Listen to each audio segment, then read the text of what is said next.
அது மட்டும் இல்ல ஹார்ட் ப்ராப்ளம் இருந்தது. எனக்கு 2 பொண்ணுமே சிசேரியன் பண்ணி எடுத்தாங்க. அதுக்கப்புறமா ஓவர் வெயிட், கர்ப்பப்பையில 3,700 கட்டி.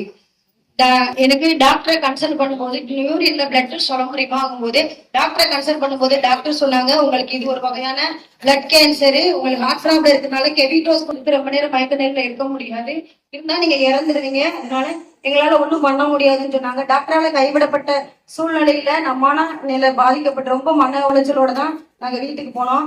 அந்த மாதிரி ஒரு சூழ்நிலையில எனக்கு அருமையான கோச் கிடைச்சாங்க. அந்த கோச் மூலமா எனக்கு இந்த புனிதமான நியூட்ரிஷன் கிடைக்க வாய்ப்பு கிடைச்சது.